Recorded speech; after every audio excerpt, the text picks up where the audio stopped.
पुढारी easy दिशा online 2021 या अभिनव उपक्रमांतर्गत आज चौथ्या सत्रात आता आपण तर कोरोनासारख्या जागतिक संकटामुळे इतर सर्वच क्षेत्राप्रमाणे शैक्षणिक क्षेत्राचं सुद्धा मोठं नुकसान झालं असं आपण मानतो आणि ते अगदी खरंही आहे. पण या कोरोनासारख्या आव्हानाला आपण सामोरं सुद्धा कसं गेलं पाहिजे आणि कोरोनासारख्या आव्हानाला सामोरं जात असताना आपण कोणकोणत्या मार्गानं कोणकोणत्या पद्धतीनं सामोरं गेलं पाहिजे ही गोष्ट सुद्धा इथं खूप महत्वाची आहे.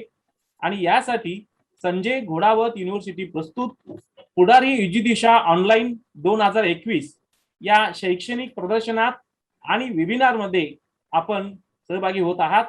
यासाठी ज्यांनी सहयोग दिलेला आहे ते म्हणजे MIT EDT युनिव्हर्सिटी पुणे आणि सहप्रायोजक आहेत DY पाटील युनिव्हर्सिटी पुणे आणि पिंपरी चिंचवड एज्युकेशन ट्रस्ट पुणे यांच्या सहकार्यानं आपण आज पुढारी युजी दिशा ऑनलाईन शैक्षणिक प्रदर्शनामध्ये सहभागी होत आहोत. आजच्या चौथ्या सत्रामध्ये एका महत्त्वाच्या विषयावर आपण चर्चा करणार आहोत.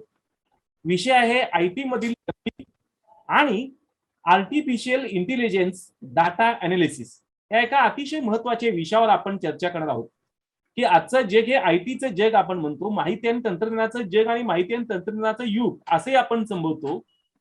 पण या IT मधील जगामध्ये कोणकोणत्या संधी आज उपलब्ध आहेत, याशिवाय आर्टिफिशियल इंटेलिजन्स डाटा अनालिसिस म्हणून आपण कुठल्या पद्धतीने इथं काम करू शकतो, काय आहे हे या अनुषंगाने अतिशय महत्त्वाची चर्चा करण्यासाठी या चौथ्या सत्रामध्ये उपस्थित असलेले माननीय दीपक शिक्रापूरकर सर, एक संगणक व्यावसायिक म्हणून आपण त्यांच्याकडे पाहतो. तर आदरणीय डॉक्टर संगणक शिक्रापूरकर सर, आपलं मी पुढारी युजी दिशा ऑनलाईन 2021 या अभिनव उपक्रमांतर्गत मी आपलं अंतःकरणपूर्वक सुरुवातीलाच स्वागत करतो. विशेष असं की राष्ट्रीय पातळीवरील माहिती तंत्रज्ञान क्षेत्रातील एक अग्रणी व्यक्तिमत्व म्हणून डॉक्टर दीपक शिकारपूरकरांचा उल्लेख केला जातो. शिकारपूर सरांच्याकडे जेव्हा आपण एक संगणक व्यावसायिक म्हणून जेव्हा पाहायला लागतो तेव्हा बालपणातील त्यांच्या जीवनाकडे पाहणं देखील फार महत्वाचं आहे. शालेय व महाविद्यालयीन पातळीवर सतत अव्वल क्रमांकाने उत्तीर्ण झालेले माननीय डॉक्टर दीपक शिकारपूरकर सर आहेत. खरं म्हणजे शालेय व महाविद्यालयीन पातळीवर सतत अव्वल क्रमांकाने उत्तीर्ण होणं ही गोष्ट त्या काळाच्या अनुषंगाने त्या वयाच्या अनुषंगाने ठीक होती. पण पुढे त्यांनी अभियांत्रिकी पदवी, व्यवस्थापनामध्ये विशेष करून व्यवस्थापन क्षेत्रामध्ये त्यांनी पदव्युत्तर पदवी घेतली आणि मग IT व्यवस्थापनामध्ये त्यांनी PhD पदवी संपादन केली. म्हणजे लहानपणापासूनचा त्यांचा प्रवास हा अव्वल पद्धतीनेच पुढे PhD पर्यंत आलेला आहे. त्यामुळे अभियांत्रिकी पदवी, व्यवस्थापन क्षेत्रातील पदव्युत्तर व IT व्यवस्थापनाची PhD पदवी अशा पद्धतीने त्यांचा हा शिक्षण क्रमाचा वाढता आलेख या निमित्तानं आपण पाहू शकतो. आदरणीय डॉक्टर दीपक शिकारपूरकर यांच्याकडे पाहताना त्यांची ओळख करून घेताना आणखी एक मुद्दा आपण जरूर ध्यानात घ्यायला हवा की डॉक्टर शिकारपूरकर सरांनी आपल्या व्यावसायिक कारकिर्दीला सुरुवात जी केली ती एका महत्वाच्या आणि मोठ्या कंपनीमधून केली की जी आपण सर्वांच्या मुखामध्ये आहे की सर्वांच्या ओठावरती ती कंपनी आहे टाटा उद्योग समूह. या टाटा उद्योग समूहापासूनच आपल्या व्यावसायिक कारकिर्दीला डॉक्टर दीपक शिकारपूरकर सरांनी सुरुवात केली. अर्थात टाटा उद्योग समूहापासून सुरुवात जरी केली असली तरी सुमारे तब्बल 16 वर्षे विविध पदावर चांगल्या पदावरती त्यांनी महत्वाच्या जबाबदाऱ्या सांभाळल्या आणि टाटा उद्योग समूहामध्ये स्वतःच्या कार्यकर्तृत्वाचा एक वेगळा ठसा उमटवण्याचं मोठं काम डॉक्टर दीपक शिकारपूरकर सरांनी केलं. तब्बल 16 वर्ष टाटा उद्योग समूहामध्ये त्यांनी आपली कारकीर्द गाजवली. आपल्या कर्तृत्वाचा एक वेगळा ठसा त्यांनी उमटवला आणि मग याच वेळेला त्यांनी असं ठरवलं की या कामानंतर आपण तंत्र उद्योजक व्हावं असा विचार त्यांनी केला आणि त्यानंतर ते तंत्र उद्योजकाकडे ते वळले. आता सध्या ते कायनेटिक कम्युनिकेशनचे संचालक आहेत. मराठा चेंबरच्या नियामक मंडळावर नुकतीच त्यांची 2020 ते 2022 या कालावधीसाठी निवड झालेली आहे. IT बोर्ड या प्रख्यात अभ्यास मंडळावर 3 वर्षासाठी त्यांची निवड केलेली आहे. कारण IT बोर्डामार्फत जो अभ्यासक्रम तयार केला जातो ते संबंध IT मध्ये जात असतो आणि त्यामुळे तिथं माणसं खूप विचाराची बौद्धिक ताकद असलेली असावी लागतात. IT संदर्भातील महत्वाचं मायक्रो नॉलेज इथं फार महत्वाचं असतं. बदलत्या काळाच्या खुणा ओळखून अशा IT बोर्डाच्या प्रख्यात अभ्यास मंडळावर 3 वर्षासाठी आदरणीय डॉक्टर दीपक शिकारपूरकरांची निवड झालेली आहे. व्यावसायिक कारकिर्दीत शिकारपूरकर सरांनी आतापर्यंत 40 देशांना त्यांनी भेटी दिलेल्या आहेत आणि IT क्षेत्रातलं नवं ज्ञान सातत्यानं त्यांनी अद्ययावत ठेवलेलं आहे आणि म्हणून आपल्या व्यावसायिक कारकिर्दीत त्यांनी आतापर्यंत 40 देशांना भेटी दिलेल्या आहेत. त्यांच्या या कार्यकर्तृत्वाचा गौरव, त्यांच्या या कार्यकर्तृत्वाचा बहुमान म्हणून डॉक्टर दीपक शिकारपूरकर सरांना अनेक अशा पद्धतीचे चांगले पुरस्कार देखील प्राप्त झालेले आहेत.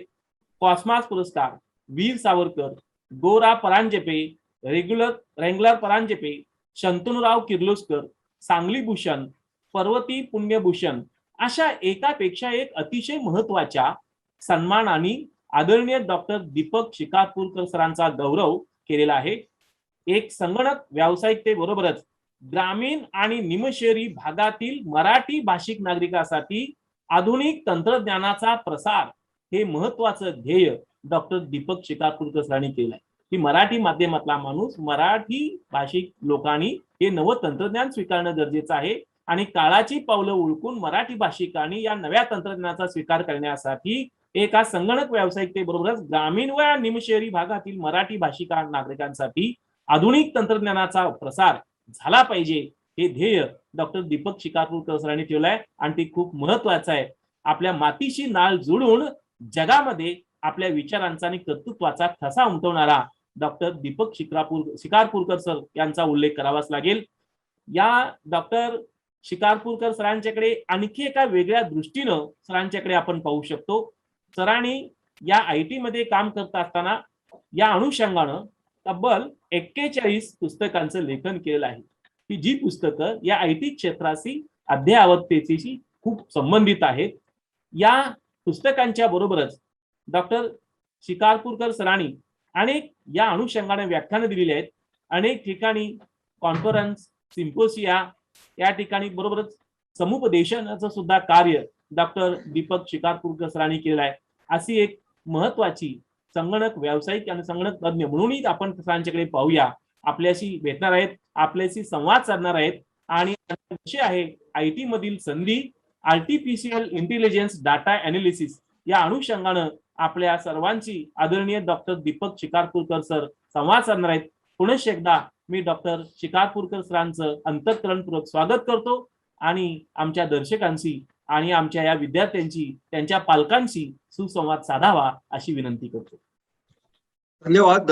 आज माझी तुम्ही विस्तृत ओळख करून दिली. जवळजवळ 10 मिनिटं मी ऐकत होतो आणि माझी पत्नी जर ऐकायला असती तर मला खूप आनंद झाला असता. पण एक छोटीशी करेक्शन, माझं आडनाव शिकारपूर आहे, कर नाहीये. आणि मराठीत एक चांगली म्हण आहे, कर नाही त्याला डर कशाला. तर आज माझ्या आवडत्या विषयावर आज मला पुढारीनी ही संधी दिली याबद्दल मी सर्व पुढारी व्यवस्थापनाचा योगेश जाधव, मंदार पाटील यांचा आभारी आहे. आणि अनेक पालक आणि विद्यार्थी हे ऐकतायत हे पण ऐकून मला बरं वाटलं. सर्वप्रथम सध्याच्या काळात जे सध्या आपण वर्क फ्रॉम होम करतो हे आपल्यावर ही लादलेली गोष्ट आहे. कारण मी पुढारीच्या अनेक कार्यक्रमांना गेलो होतो आणि हे जर आज जे आपण व्हर्च्युअली भेटतोय ते जर आपण भौतिक जगात भेटलो असतो तर मला अजून जास्त आनंद झाला असता. पण ठीक आहे, बहुधा 2022 नंतर गोष्टी सुरळीत होतील. तर मी आता डायरेक्ट म्हणजे माझ्या मेन मुद्द्याला हात घालतो. IT करिअर संधी आणि नवीन प्रवाह जे आहेत, AI, मशीन लर्निंग, अनालिटिक्स या विषयांवर मी नक्की आपल्याशी संवाद साधेन. सर्वप्रथम आपण सर्वांनी हे बघितलं पाहिजे की सध्या आपण जर कुठलाही पेपर वाचला तर तुम्हाला हे लक्षात येईल की उपलब्ध नोकऱ्या किंवा रोजगार जे आहेत सध्याच्या घटकेला किमान 60% रोजगार हे IT संबंधित आहेत. अजून एक प्रवाह तुम्ही बघितला असेल की IT मध्ये फक्त व्यावसायिक संधी नाहीये तर उद्योजकतेच्या पण खूप संधी आहेत. सध्याच्या व्हर्च्युअल जगामध्ये, सध्याचं जे आपण कोविड नंतरचं न्यू नॉर्मल असं म्हणतो आपण, या जगामध्ये आपल्याला अनेक प्रकारच्या व्हर्च्युअल पद्धतीच्या संधी आहेत आणि त्यामुळे ही इंडस्ट्री खूप मोठ्या वेगानं वाढत आहे. जर आपण सर्वसामान्य विद्यार्थी असाल आणि आपल्याला जर सर्वसाधारणपणे सरधोपटपणे जर चांगलं करिअर हवं असा जर आपण विचार करत असाल तर मी तुम्हाला छातीटोकपणे सांगेन की तुम्ही फारसा विचार न करता बेलाशक आयटी इंडस्ट्रीमध्ये प्रवेश करण्यासाठी आयटीचं प्रशिक्षण घ्या. कारण मी एका माझ्या लेखात 20 वर्षापूर्वी लिहिलं होतं की आपल्याला आयुष्यात जर आयटीत राहायचं असेल तर आयटी शिकलं पाहिजे. त्यामुळे एक कायम गोष्ट लक्षात ठेवा की कुठल्याही क्षेत्राचं तुम्ही शिक्षण घेतलं, तुम्हाला काहीही करायचं असलं आयुष्यात, तरी तुम्हाला आयटीचं ज्ञान हे अत्यावश्यक आहे. पण मी ज्या विषयावर आज आपल्याशी बोलणार आहे की ज्यांना आयटी व्यावसायिक व्हायचंय, अशा लोकांसाठी काय कौशल्य लागतात, काय शैक्षणिक पात्रता लागते आणि त्यासाठी काय तयारी करायची आहे, या विषयावर मी आज माझे विचार मांडणार आहे. याच्यात पहिला प्रवाह जो आपण बघणार आहोत तो म्हणजे ह्या उद्योगात बदल काय होत आहेत. कारण हे क्षेत्र आहे, हे जागतिक क्षेत्र आहे आणि या जगात तुम्हाला माहिती आहे की इंटरनेट या महत्वाच्या तंत्रज्ञानाने एक मोठी गोष्ट केली, ती म्हणजे भूगोल इतिहास जमा केला. कारण माझी पिढी भूगोल आणि इतिहास हे दोन वेगळे विषय शिकत असते. पण आता तुम्ही बघता की भूगोल हा इतिहास जमा झालाय. कुठलाही माणूस काही करू शकतो कुठेही बसून. आणि हे जर शक्य झालेलं आहे तर त्या तंत्रज्ञानामुळं आपण सुद्धा या गोष्टींचा फायदा करून घेतला पाहिजे. आणि यासाठी आपण 2 प्रवाह लक्षात घेतले पाहिजेत. आणि ते प्रवाह जे आहेत ते म्हणजे डिजिटल उपकरणांचा एक प्रवाह आहे. डिजिटल उपकरणं ही आपल्याला सर्वत्र सापडतील. आपण त्याचं एक स्वरूप जे सध्या वापरत आहोत ते म्हणजे स्मार्टफोनचं. स्मार्टफोन हे एक उपकरण अनेक गोष्टींचं काम करतं आणि त्यामुळे एकत्रीकरण हा एक अतिशय महत्वाचा प्रवाह आयटी मध्ये आलेला आहे. पूर्वी ही उपकरणं वेगवेगळी होती. म्हणजे आपल्यापैकी जर वयस्कर लोक असतील तर त्यांना माहिती आहे की आपण पूर्वी वॉकमन नावाचं उपकरण संगीत ऐकायला वापरत असे. नंतर रेडिओ नावाचं उपकरण होतं. आता या सगळ्याचं एकत्रीकरण हे एकाच उपकरणात झालेलं आहे आणि त्यामुळे त्याचा वापर हा अतिशय मोठ्या प्रमाणात वाढलेला आहे. इंटरनेट हे पूर्वी फक्त संगणकात होतं, ते आता स्मार्टफोन सारख्या उपकरणात आलेले आहे. सांगायचा मुद्दा असा की आपल्याला सर्वत्र संगणक हे आता आपल्याला एक सत्य झालेलं दिसतंय, आपण बघू शकतो. आणि या गोष्टीमुळं होतंय काय तर पूर्वी माणूस हा म्हणजे आपल्या मराठीत एक म्हण होती, घरोघरी मातीच्या चुली. आता घरोघरी डिजिटल उपकरणं. आणि हे पूर्वी असं होत होतं की अनेक लोकांना संगणक म्हणजे फक्त चैनीची गोष्ट असं वाटत असे. आता ती अत्यावश्यक गोष्ट झालेली आहे. आणि तुमची आर्थिक स्थिती किंवा आर्थिक स्तर कुठलाही असला तरी तुम्ही या तंत्रज्ञानापासून स्वतःला वेगळं ठेवू शकत नाही. हे क्षेत्र जसं जागतिक आहे तसंच या क्षेत्रातला अजून एक मोठा प्रवाह आहे आणि ज्यासाठी आपल्याला सतत वेळ द्यायला लागतो तो म्हणजे सतत हे बदलणारं क्षेत्र आहे, ज्याला इंग्रजीमध्ये एक वाक्य आहे, change is the constant thing. आणि मी सुद्धा माझ्या आयुष्याचं अजूनही किमान 2 तास मी स्वतःला अद्ययावत ठेवण्यासाठी वेळ देतो. आणि ज्याला कोणाला या क्षेत्रात करिअर करायचंय त्याने आयुष्यभर विद्यार्थी असण्याचा पण नक्कीच ठेवला पाहिजे. आणि मी अनेक व्यावसायिक यशस्वी बघितलेले आहेत आणि ते सुद्धा अशाच पद्धतीचं काम करत असतात. या ना त्या मार्गाने ते स्वतःला अद्ययावत ठेवत असतात. आणि त्या दृष्टीनं तुम्ही सतत नवीन गोष्टी शिकायचा पण ठेवला पाहिजे. ह्याच्यात जे बदल आपण म्हणतो ते इतक्या वेगानं होतात की जी गोष्ट 2 वर्षापूर्वी तुम्हाला लेटेस्ट वाटते ती 2 वर्षात कुठल्या कुठे गेली असते. तुम्ही हे साधं बघा, मोबाईल हँडसेट एक उदाहरण मी तुम्हाला देतो. मोबाईल हँडसेट घेतले की आपल्याला वाटतं की आपल्याला खूप मोठं काहीतरी आलं. 2 वर्षानंतर त्याच्याहून काहीतरी भारी येतं आणि किंमत कमी होते. म्हणजे ह्याच्यात अजून एक होतं की तंत्रज्ञान अद्ययावत होतं आणि किंमत कमी होते. पूर्वी आपण विचार केला तर 10 वर्षापूर्वी आपल्याकडे फ्लॉपी ड्राईव्ह किंवा नंतर सीडी झाल्या. आता काय झालं, आता तर आपण पेन ड्राईव्ह वापरतो. पण मी असं ऐकलंय की 2022 नंतर सगळं क्लाउडवर असणार आहे. म्हणजे सगळा डेटा हा होस्टेड असणार आहे. तर अशा पद्धतीनं हे क्षेत्र अतिशय वेगानं बदलतंय. पण या क्षेत्रात जर आपल्याला करिअर करायचं असेल तर मी प्रेक्षावर्ग काय प्रकारचे विद्यार्थी आहेत मला माहिती नाही. पण जर आपण 10वी नंतर विचार करत असाल तर मी तुम्हाला छातीठोकपणे सांगेन की तुम्ही शास्त्र शाखेत प्रवेश घ्या. ही संगणक क्षेत्रात करिअर करायची एक प्रथम संधी आहे. जर आपली आता 12वीचा निकाल लागला आणि ज्यांना सगळ्यांनाच चांगले मार्क पडलेत, म्हणजे मी असं काही सिंगल आउट करत नाही, पण त्यांचं सर्वांचं प्रथम अभिनंदन करतो. आणि तुम्ही बेलाशकपणे कुठल्याही उपलब्ध विद्यापीठात संगणक क्षेत्रात म्हणजे IT मध्ये प्रवेश घ्या. ब्रँचचा खूप विचार फारसा करू नका. कारण माझं वैयक्तिक मत आहे की ब्रँचला फारसा काही अर्थ नाही. तुम्ही IT घ्या, कॉम्प्युटर सायन्स घ्या, इलेक्ट्रॉनिक टेलिकम्युनिकेशन घ्या. हे सगळे ITचे वेगवेगळ्या प्रकारचे एक अंग आहेत. प्रवेश घेणं इंजिनिअरिंगसाठी हे महत्वाचं आहे. आणि त्या दृष्टीनं आता जे आपले प्रायोजक संजय घोडावत विद्यापीठ किंवा MIT यांची नावं घेतली, ही प्रायव्हेट विद्यापीठ आहेत. आणि खाजगी विद्यापीठात आता म्हणजे महाराष्ट्रात तर किमान 30 आहेत. त्यांना एक मोठा फायदा असतो, कारण त्यांचा अभ्यासक्रम हा सतत त्यांना वेगानं बदलता येऊ शकतो. ते कदाचित पारंपरिक विद्यापीठांना ते करणं थोडंसं अवघड जातं, कारण त्यांच्याकडं पद्धती असतात, अकॅडमिक काउन्सिल आणि ह्या सर्व गोष्टी. पण तुम्ही नक्कीच इंजिनिअरिंगला प्रवेश घ्या. आणि जर आपल्याला इंजिनिअरिंगला प्रवेश मिळेलच, कारण आता सध्या अशी परिस्थिती आहे की तुमच्या मनात आलं की आपण इंजिनियर व्हावं, तर ऍडमिशन तर प्रवेश तर तुम्हाला मिळेलच. प्रवेश नाही मिळणार असं घडणार नाही. ते झालं की आपण असं समजूया की तुम्ही पहिला टप्पा तो पार पाडला, म्हणजे आपण प्रवेश घेतला. आणि मी असं पण माझं गृहतक आहे की साधारण 1-2 महिन्यात महाविद्यालय सुरू होतील. लसीकरण आणि या सगळ्या वेगामुळं हे आता जे लर्न फ्रॉम होम म्हणजे घर बसल्या शिक्षण हा प्रकार सुरू आहे, तो लवकरच बंद होईल आणि तुम्ही महाविद्यालयात जाल. आता मी ज्या गोष्टी तुम्हाला सांगणार आहे त्या महाविद्यालयात गेल्यानंतरच्या आहेत. आणि त्याच्यात सर्वात पहिली गोष्ट आपण लक्षात घेतली पाहिजे की अभ्यासक्रम एके अभ्यासक्रम आणि परीक्षा एके परीक्षा, या मानसिकतेतून पालक आणि विद्यार्थ्यांनी बाहेर आलं पाहिजे. परीक्षार्थी विद्यार्थी हे अपयशी विद्यार्थ्याचं लक्षण आहे. त्यामुळे तुम्ही परीक्षा याला ह्याच्याच उद्देशाने शिक्षण घेऊ नका.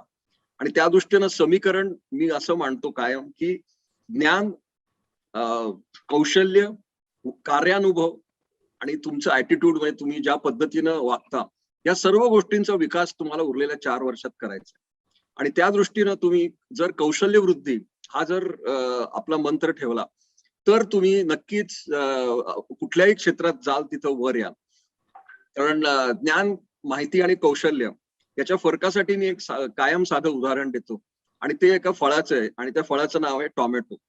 टोमॅटो हे फळ आहे, ही झाली माहिती. की तुम्हाला गुगलच्या जमान्यात ग्रंथालयात जाऊन गरज नाही. तुम्ही कुठल्याही वेब ब्राउझरवर गुगलवर टाईप केलं तर तुमच्या लक्षात येईल की टोमॅटो हे फळ आहे. ही झाली माहिती.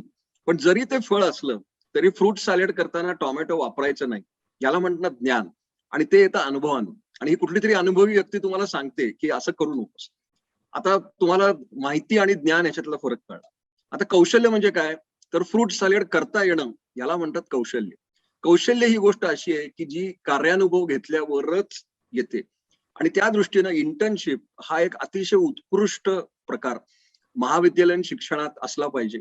आणि माझी अशी वैयक्तिक धारणा आहे की किमान 10% वेळ हा इंटर्नशिपसाठी विद्यार्थ्यांनी वापरला पाहिजे. आणि त्या दृष्टीनं तुम्हाला IT मध्ये अनेक पर्याय उपलब्ध आहेत. इंटर्न म्हणून तुम्ही स्टार्टअप इंडस्ट्रीमध्ये जाऊ शकता, तुम्ही इतर कुठल्याही उद्योगात जाऊ शकता. पण तुम्ही हा इंटर्नशिपला अजिबात इग्नोर करू नका. पहिल्या वर्षापासून किमान 1 ते 2 महिने कुठल्या तरी उद्योगात जाऊन काम करणं ही सवय प्रत्येक विद्यार्थ्यांनी स्वतःला लावली पाहिजे. आणि ती लावली तर तुमची ऍटिट्यूड बदलते, तुमच्या सगळ्या गोष्टींकडे बघायचा विचार करायची पद्धत बदलते. आणि मग काय होतं की 4थ्या वर्षानंतर जेव्हा तुमची प्लेसमेंट, कारण शेवटी प्लेसमेंट हे सर्व विद्यार्थ्यांचं उद्दिष्ट असतं की चांगलं पॅकेज मिळालं पाहिजे. आणि IT मध्ये आल्यावर तर तेवढंच असतं, कारण चांगलं पॅकेज बऱ्याच लोकांना मल्टीनॅशनल म्हणजे बहुराष्ट्रीय कंपनीत नोकरी हवी असते, जग बघायला फिरायला हवं असतं. हे सगळं करायचं असेल तर तुम्हाला हे माहिती पाहिजे की या इंडस्ट्रीमध्ये काय लागतं. आणि हे जर तुम्हाला कळलं तर त्याच्यापासून तुम्ही आतापासूनच सुरू करू शकता. अनेक विद्यापीठांनी त्यांचे अभ्यासक्रम बदलून या सर्व गोष्टी आपल्या सिलेबसमध्ये आणलेल्या आहेत. पण जरी आणले नसतील तरी काही फरक पडत नाही, कारण तुमच्याकडे 24 तास आहेत. जर 24 तास तुमच्याकडे असतील आणि तुम्ही जर 4 वर्ष ठरवलं की थोडीशी मौज मजा कमी करायची, तर भरपूर वेळ असतो तुमच्याकडे. आणि त्यामुळे या सॉफ्ट स्किल मध्ये आपण 2 भाग करू, सॉफ्ट स्किल आणि हार्ड स्किल. हार्ड स्किल मध्ये मी नंतर येईल. सॉफ्ट स्किल ही अतिशय महत्वाची आहेत.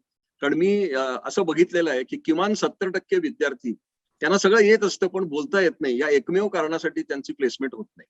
आणि यासाठी तुम्ही संभाषण चातुर्य, कम्युनिकेशन स्किल्स शिकणं, भाषा शास्त्र शिकणं याच्यावर भर द्या. त्यासाठी किमान रोज 1 ते 2 तास वेळ द्या. स्वतःशी बोलायला शिका. मी असं ऐकलं की अमिताभ बच्चन सर सुद्धा हे असंच करत होते. त्यांना सुरुवातीला उंचीमुळे आपण कसं बोलावं हे कळत नव्हतं. ते आरशासमोर बोलत असत, स्वतःच्याच आरशासमोर. हे आपण नक्की तुम्ही पण करू शकता. कारण तुमचा आत्मविश्वास दिसला की तुमच्या व्यक्तिमत्वात हा प्रचंड फरक पडतो. आणि 4 वर्ष जर तुमच्याकडे 12वी नंतरचे असतील, तर मी विनंती करतो की इंग्रजी आणि परदेशी भाषा शिका. आणि या परदेशी भाषेत जपान या देशाला खूप महत्व आहे. सध्या आपल्या ऑलिम्पिक पण टोकियोतच सुरू आहे. पण जपानी भाषा शिका, ही माझी तुम्हाला कळकळीची विनंती आहे. जर रोज तुम्ही 2 तास दिले, तर 3 वर्षात तुम्ही N3 लेव्हल क्रॉस करू शकता. आणि एकदा तुम्ही जपानी भाषा शिकली तुम्ही, की एक वेगळं जग तुम्हाला उपलब्ध होतं, जे तुम्हाला एरवी शक्य नाही. आत्ता या क्षणी मी तुमच्याशी बोलतोय, तिथं जपानमध्ये 2 लाख आयटीतले जॉब उपलब्ध आहेत. 2 lakh. Please understand what I am talking. पण तिथं एकच गोष्ट आहे, की त्यांना भाषा ज्यांना येते अशाच लोकांना ते जॉब्स आहेत. आणि त्यासाठी तुम्ही भाषा शिकली पाहिजे. एकदा तुम्हाला या सॉफ्ट स्किलचा टप्पा पार केला, की मग आपण हार्ड स्किलवर येऊ, जो आज व्याख्यानाचा महत्वाचा विषय आहे. एकत्रीकरण, संगणक तंत्रज्ञानात होणारे मोठे बदल, उपकरणं, या सर्वाचा परिपाक काय झालाय, तर माहिती ही आता मोठ्या प्रमाणावर निर्माण होते. आणि माहिती ही इतक्या मोठ्या प्रमाणावर निर्माण होते की त्याची साठवणी करणं, म्हणजे स्टोअर करणं, त्याचं पृथक्करण करणं म्हणजे अनालिसिस करणं आणि त्यातनं निर्णय घेणं, हे आता सर्व उद्योगांचं आणि सरकारचं लक्षण आहे. जिथं कृत्रिम बुद्धिमत्ता आणि मशीन लर्निंग या तंत्रज्ञानाचा खूप मोठ्या प्रमाणात वापर होतो. जेव्हा तुमच्याकडे माहितीचं निर्माण होतं, तेव्हा जे उत्कृष्ट संगणक तज्ञ आहेत आणि यासाठी ज्यांची गणिती पार्श्वभूमी आहे, म्हणजे ज्याला मॅथमॅटिकल बॅकग्राऊंड असते, अशा विद्यार्थ्यांनी नक्कीच AI, मशीन लर्निंग आणि ऑटोमेशन मध्ये करिअर करायला हरकत नाही. अनेक विद्यापीठांनी ऑप्शनल सिलेबस म्हणजे ह्याच्यावर विषय दिलेले आहेत. मी काही विद्यापीठांना मी बघितलंय की त्यांचं एक पूर्ण सेमिस्टर हे AI, मशीन लर्निंग आणि अनालिटिक्सला त्यांनी फोकस केलेलं आहे. आणि या पद्धतीचं ज्ञान हे अतिशय महत्वाचं आहे. कारण उद्याचे संगणक हे स्वतः विचार करणारे असतील. पूर्वी संगणक सांकाम्या होता, जसं आपण राक्षस वगैरे असं ऐकलेलं आहे लहानपणच्या गोष्टीमध्ये. आता जो संगणक येतो तो विचार करतो. याचं साधं उदाहरण तुम्ही जीमेल सॉफ्टवेअर जे आहे ते वापरताना तुम्हाला लक्षात येईल, की तुम्ही एक शब्द टाईप केला की तुम्हाला जीमेल सांगतं की आता पुढचा शब्द पुढचं काय असलं पाहिजे. हे अतिशय साधं उदाहरण आहे. आणि अशा अनेक गोष्टी आपल्या भविष्यात येतील. रोबोटिक्स ही एक अतिशय अलाइड ब्रँच आहे. आणि जर आपण इलेक्ट्रॉनिक्स आणि टेलिकॉम ब्रँच घेतली, तर तुम्हाला मी 2 अतिशय उत्कृष्ट करिअर संधी आहेत. एक म्हणजे ड्रोन आणि दुसरं म्हणजे रोबोटिक्स. कारण अजून एक गोष्ट पॅरलली घडतीये आणि ते आपण बघत असाल की सरकारने व्हेकल्स म्हणजे इलेक्ट्रॉनिक वाहनांवर प्रचंड प्रमाणावर भर दिलेला आहे. कारण पेट्रोलची किंमत गगनाला भिडते. आणि जर सगळ्याच वाहनांना जर आपण व्हेकल्स केलं, तर माझा असा अंदाज आहे की 2030 ते 35 पर्यंत किमान 20% वाहनं ही व्हेकल्स असतील. आता या व्हेकल आणि पारंपरिक वाहनामध्ये एक मोठा फरक आहे. पारंपरिक वाहनामध्ये प्रचंड प्रमाणावर सुट्टे भाग लागतात. पण व्हेकलला पॉवर ट्रेनच नसते आणि त्याच्यामध्ये सर्व इलेक्ट्रॉनिक्स असतं. आणि त्यामुळं असं म्हणतात की उद्याच्या वाहनामध्ये आत्ताच्या संगणकापेक्षा जास्त इलेक्ट्रॉनिक्स असतं. त्यामुळं अजून एक अलाइड ब्रँच तयार होतीये, ती म्हणजे मेकाट्रॉनिक्स. आणि त्यामुळं अनेक पारंपरिक विद्यापीठ हे पारंपरिक मेकॅनिकल इंजिनिअरिंगच्या विद्यार्थ्यांना हे सांगतात की तुम्ही आता इलेक्ट्रॉनिक्स शिकलं पाहिजे. कारण मेकॅट्रॉनिक्स हेच उद्याचं भवितव्य आहे. चार्जिंग स्टेशन, बॅटरी मेंटेनन्स हे करताना रोबोटिक्स ही अलाइड ब्रँच आहे. कारण मी एका पेपरमध्ये वाचलं होतं की मर्सिडीज बेन्झनी त्यांची एक फॅक्टरी चीनमधनं जर्मनीत शिफ्ट केली. जेव्हा ती चीनमध्ये फॅक्टरी होती तेव्हा तिथं 20,000 कर्मचारी होते. पण जर्मनीत आल्यावर रोबोटिक्स आणि ऑटोमेशनमुळे त्याची संख्या फक्त 200 झाली. आणि या प्रमाणावर जर इंडस्ट्रियल ऑटोमेशन आणि रोबोटिक्स वाढणार असेल, तर त्याची व्याप्ती ही दिवसेंदिवस वाढतच जाणार आहे. आता करोनाच्या काळात आपण बघतो की अनेक हॉस्पिटल्सनी पण रोबो नर्सेस ठेवलेले आहेत. त्यांना जर वाटलं की एखाद्या साध्या साध्या गोष्टी आहेत की अन्न देणं किंवा पाणी देणं, यासाठी व्यक्ती जर पाठवायची नसेल, तर हे काम रोबो करू शकतो. आणि त्या दृष्टीनं रोबोटिक्स कंपन्या या मोठ्या प्रमाणावर भारतात येत आहेत. खूप पूर्वी लोकांना वाटत होतं की रोबोटिक्समुळे बेकारी वाढेल, पण असं जगात कधीच घडत नाही. नवीन तंत्रज्ञान येतं, त्यांनी काही नोकऱ्या जातात, हे मी मान्य करतो. नवीन रोजगार पण तयार होतात. आणि त्यामुळे तुम्ही कुठल्याही गोष्टीकडे सकारात्मक दृष्टीनंच बघितलं पाहिजे. रोबोटिक्स आणि ऑटोमेशन ही एक अतिशय उत्कृष्ट ब्रँच ह्याच अलाइड तंत्रामुळे उपलब्ध झालेली आहे. आणि ते तंत्रज्ञान जर तुम्हाला वापरायचं असेल तर तुम्ही इलेक्ट्रॉनिक्स आणि टेलिकम्युनिकेशन ब्रँच घेतली पाहिजे. त्याचबरोबर तुम्ही इलेक्टिव्ह हे फार विचार करून घ्यायला पाहिजे. जर आपण पदवीधर असाल इतर कुठल्या क्षेत्रातले, तर मी ज्या गोष्टी सांगितल्या त्याच्यावर पदव्युत्तर शिक्षण 1 वर्ष 2 वर्षाचे स्किल कोर्सेस हे अनेक विद्यापीठात आणि आता गुगलवर पण उपलब्ध आहे. गुगलवर आता एक युडॅसिटी म्हणून एक मोठा ब्रँड आहे आणि युडॅसिटीवर आपण विचार करू शकतो की विविध प्रकारचे कोर्सेस हे युडॅसिटीवर सर्टिफिकेशन साठी उपलब्ध आहे. आणि त्या दृष्टीनं मी इव्हन अंडर ग्रॅड म्हणजे पदवी घेणाऱ्या विद्यार्थ्यांना पण विनंती करतो की तुम्ही प्रत्येक सत्रामध्ये प्रत्येक सेमिस्टरमध्ये एक्स्ट्रा सर्टिफिकेशन या सर्व गोष्टींमधली घेतली पाहिजेत. आपण स्मार्ट सिटी ही तज्ञ ऐकतो सध्या, त्याच्यामध्ये अनेक प्रकारचे तंत्रज्ञान हे वापरलं जाऊ शकतं आणि हे प्रमाण आता ई गव्हर्नन्स आणि स्मार्ट सिटी हे वाढत जाणार आहे. आणि या गोष्टींमध्ये संगणकाचा आणि इन्फॉर्मेशन टेक्नॉलॉजीचा वापर हा मोठ्या प्रमाणावर होणार आहे. आता दुर्दैवाने टोकियो ऑलिम्पिक हे प्रेक्षक विना पार पडलं, पण जर ते प्रेक्षकांसहित जर झालं असतं तर अनेक तंत्राविष्कार हे आपल्याला तिथं बघायला मिळाले असते. तिथं भाषांतर करणारे रोबोट्स हे जपान सरकारनं 1 लाख तयार केले होते आणि ते विविध ठिकाणी जाणार होते. तुम्ही तुमच्या भाषेतनं बोलायचं आणि ते त्यांच्या भाषेत उत्तर देणार आणि तुमचं त्यामुळं कुठल्याही प्रकरणात अडणार नाही. अशा प्रकारचं तंत्रज्ञान जपानमध्ये उपलब्ध झालेलं आहे आणि हे अशा प्रकारचं तंत्रज्ञान आपण भारतात सुद्धा विकसित करू शकतो. आणि मला खात्री वाटते की असे तंत्रज्ञ आपल्याला भविष्यात तयार करायचे. हे ब्रँच किंवा एखादी शाखा हे मॉडेल हे थोडस मी सर्व विद्यापीठांना पण सांगतो की तुम्ही त्याच्यावर फार भर देऊ नका. सर्व विद्यार्थ्यांना विविध प्रकारे ज्ञान प्राप्ती द्या, त्यांना क्रॉस व्हर्सॅटिलिटी. आणि आता तर AICTE आणि UGCने क्रेडिट पॉइंट मॉडेल म्हणून तयार केलेलं आहे. आणि हे जर क्रेडिट पॉइंट सगळीकडे असतील तर तुम्ही अनेक गोष्टी करून क्रेडिट पॉइंट घेऊ शकता. आणि ह्याचा बाऊ करू नका की माझा एक अभ्यासक्रम वेगळा आहे, माझी ब्रँच अशी आहे. मी समुपदेशन करताना अनेक विद्यार्थी पालक येतात, ब्रँच कुठली? तर मी सांगतो की ब्रँच महत्वाची नाहीये. कुठलीही ब्रँच असली IT मधली तरी तुम्ही सर्वांगीण विकास करून जर अनेक गोष्टी शिकायचा प्रयत्न केला तर नक्कीच तुमचा विकास होऊ शकतो. मला अनेक वेळा प्रश्न येतात की इंडस्ट्रीमध्ये रेसेशन येतं, मंदी येते, मग त्यावेळेला असं व्हायला नको की मला ले ऑफ आला किंवा माझी नोकरी गेली. तर हे जर तुम्हाला टाळायचं असेल तर त्याला एक रेसेशन प्रूफ करिअर एक आहे आणि ते अतिशय महत्वाचं आहे आणि ते म्हणजे डेटा सिक्युरिटी. तुम्ही आता सुद्धा पुढारीमध्ये वाचाल की सतत वेगवेगळ्या प्रकारचे सायबर गुन्हे आणि सायबर घोटाळे होत असतात.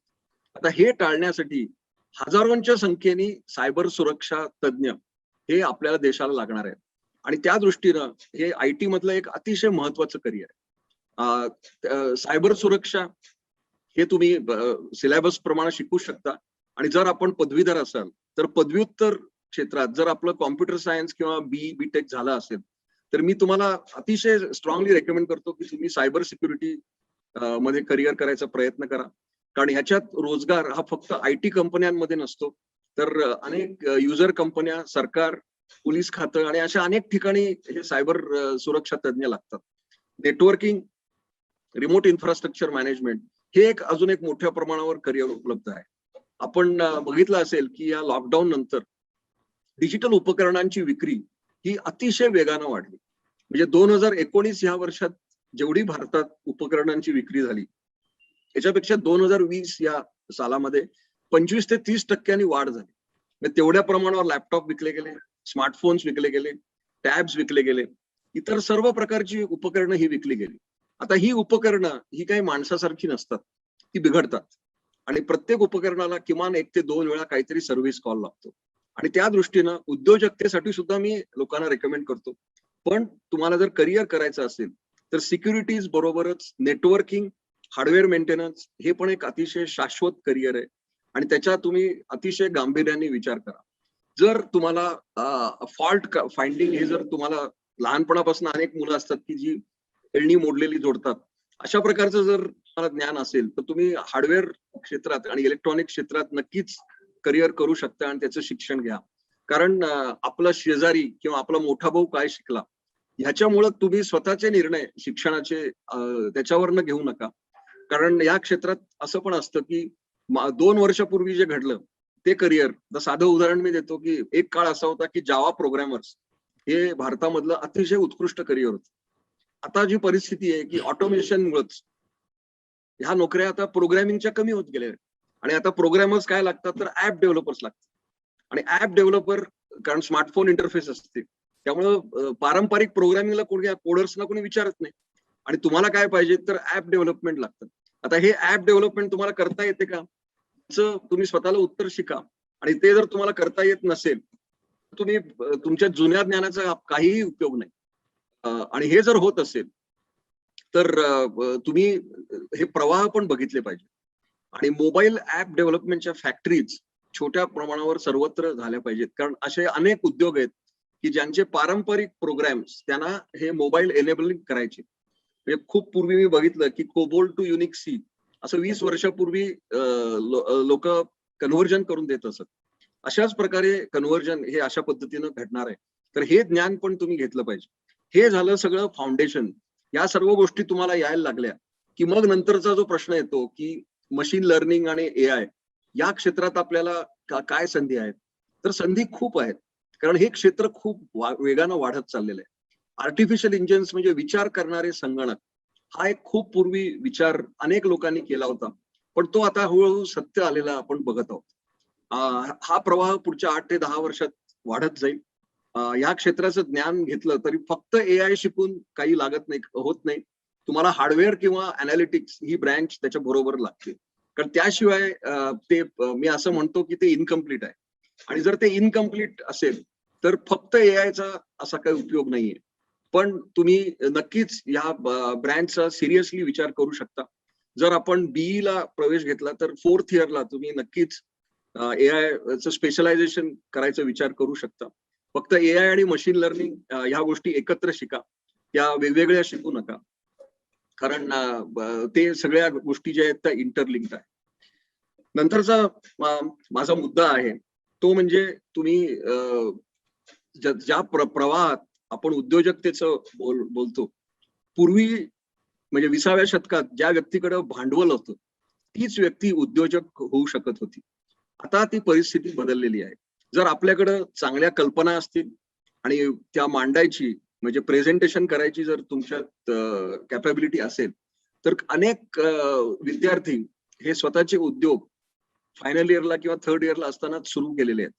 आणि तो एक अतिशय चांगला प्रवाह तुम्हाला IT मध्ये जर आपण प्रवेश घेतला तर नक्की येतो. कारण आपण जर स्टॅटिस्टिक्स बघितलं तर भारतामध्ये जे स्टार्टअप्स रजिस्टर झालेले आहेत त्याच्यातले 50% जास्त स्टार्टअप हे IT संबंधित आहेत. आणि IT मध्ये ही एक मोठी शक्ती आहे की मी असं म्हणत नाही जग बदलायची पण भारतासारखा देश जो आहे जिथे समस्या विविध प्रमाणात येतात. म्हणजे मला जर आठवतं की मी गेले 55 वर्षाची माझी जी मेमरी किंवा स्मरणशक्ती आहे असा एकही दिवस गेला नाही की समस्या नव्हती. ह्या समस्या निराकरण करायची शक्ती ही IT मध्ये आहे. आणि यासाठी मी तुम्हाला एक उबर नावाच्या उद्योगाचं उदाहरण देईन.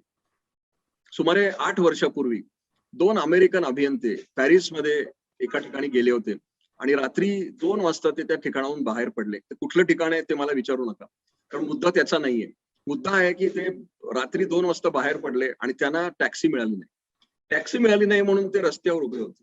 भारतामध्ये हे शक्य नाही कारण असं रात्री 2 वाजता तुम्ही कुठेही उभं राहिलात तर भटकी कुत्री येतात आणि त्यामुळे तुम्हाला कुठेतरी आत जायला लागतं. पण ते पॅरिस होतं. ते दोघं होते म्हणून तिथे एक गाडी थांबली आणि गाडीमधल्या माणसाने विचारलं की तुम्हाला कुठं जायचं. मग या माणसाने सांगितलं आम्हाला अमुक अमुक हॉटेलमध्ये जायचं. तर तो वाहन चालक जो होता तो म्हणाला की काय योगायोग आहे, मी त्याच भागात राहतो, मी तुम्हाला सोडतो. मग त्यांना अर्ध्या तासात त्या हॉटेलमध्ये सोडलं. आता ही गोष्ट इथं संपत नाही. फक्त जर त्यांना तिथं सोडलं असतं तर जे आपल्या आयुष्यात नॉर्मल गोष्ट घडली तीच घडली असती. पण तसं झालं नाही. नंतर तो वाहन चालक गेला आणि त्यांनी जाता जाता त्यांना सांगितलं होतं की मी तुम्हाला सोडलं त्याबद्दल मला तुम्ही 100 युरोज द्या. नंतर तो वाहन चालक घरी जाऊन झोपला पण हे अभियंते झोपले नाहीत. त्यांच्या मनात विचारांचा किडा वळवळू लागला की अरे, जगामध्ये असे अनेक लोक आहेत की ज्यांना कुठेतरी जायचंय, म्हणजे ज्यांना वाहतूक हवी, पण त्यांच्याकडे स्वतःची गाडी त्या क्षणासाठी नाही. आणि असे अनेक लोक आहेत की ज्यांच्याकडे वाहतूक करायची क्षमता आहे, ज्यांना ट्रान्सपोर्टेशन ॲबिलिटी म्हणतो, आणि आपण ती जोडू शकतो का? आणि उबर या कल्पनेचा जन्म झाला. आता उबर ही जगातली क्रमांक 1 ची वाहतूक करणारी कंपनी आहे. म्हणजे खूप पूर्वी लंडन अंडरग्राउंड ही जगातली एक क्रमांकाची वाहतूक करणारी कंपनी होती. त्याला उबरने मागे टाकलेलं आहे. आणि उबर हे आता नवीन व्यवसाय करायचं मॉडेल झालेलं आहे. ज्या व्यक्तीला एखादी सेवा हवी आणि जी व्यक्ती सेवा देऊ शकते, यांना एकत्र आयटीच्या माध्यमातून आणण्याचं एक मोठं क्रांती उबरने सुरू केली. आणि हे उबरायझेशन हे इतर अनेक क्षेत्रात हातपाय पसरून पुढे आलेलं आहे. शिक्षण क्षेत्रात बैजू हे आपण नाव ऐकतो. बैजू सारखे असे अनेक ऍप्स आहेत की जे तुम्हाला शिक्षण देऊ शकतात. अनेक प्रकारचं ज्ञान टेट टॉक मधनं तुम्हाला मिळू शकते.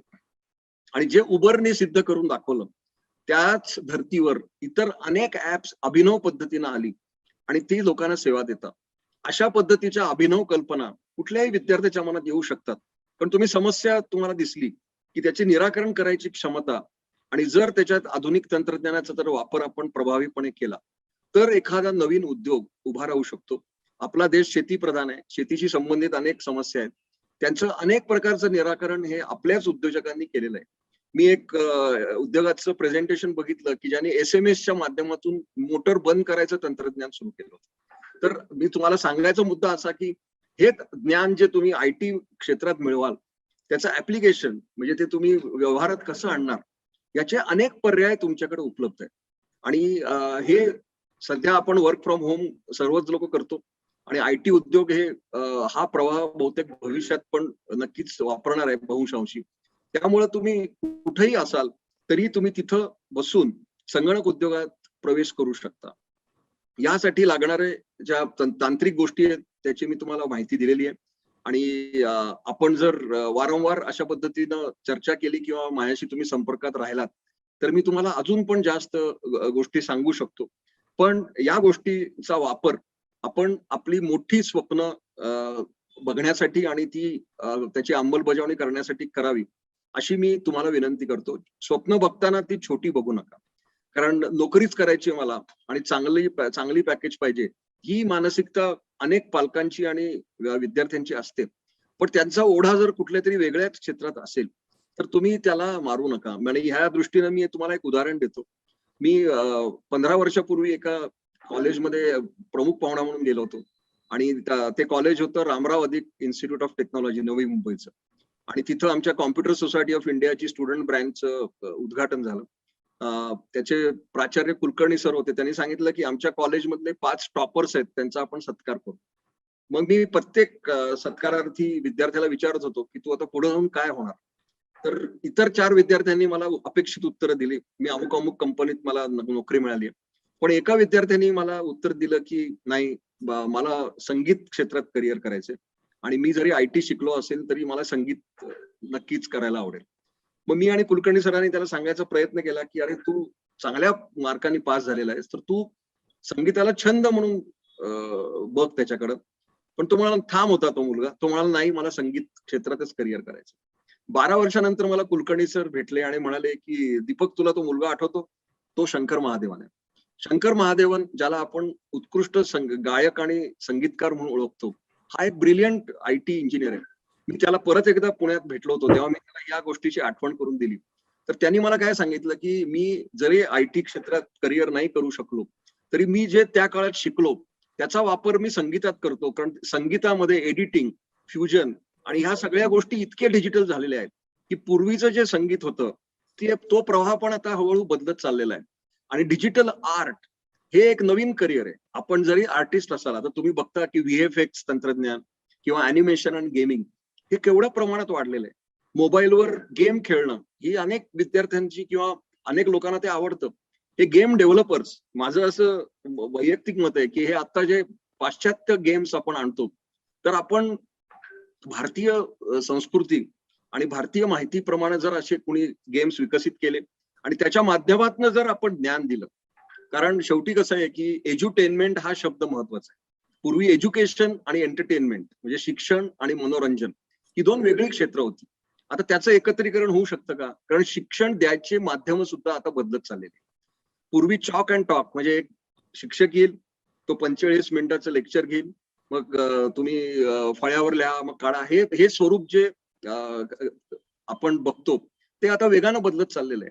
तुम्ही तो दिसले गुरुजींचा प्रयोग QR कोडचा बघितला असेल, की पुस्तकावरचा QR कोड जर स्कॅन केला तर तुम्हाला त्याच विषयाची विस्तृत माहिती गुगलच्या माध्यमातून मिळू शकते.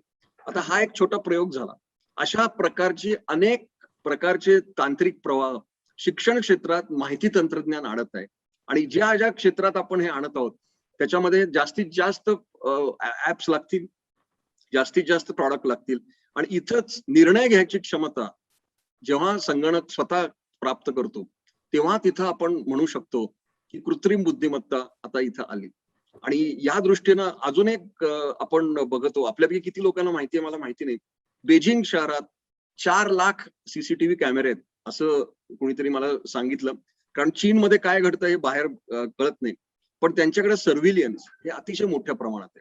कदाचित त्यांच्याकडे 5 लाख पण असतील, पण सर्व्हिलियन्स जरी असलं तरी त्याचा उपयोग काय झाला?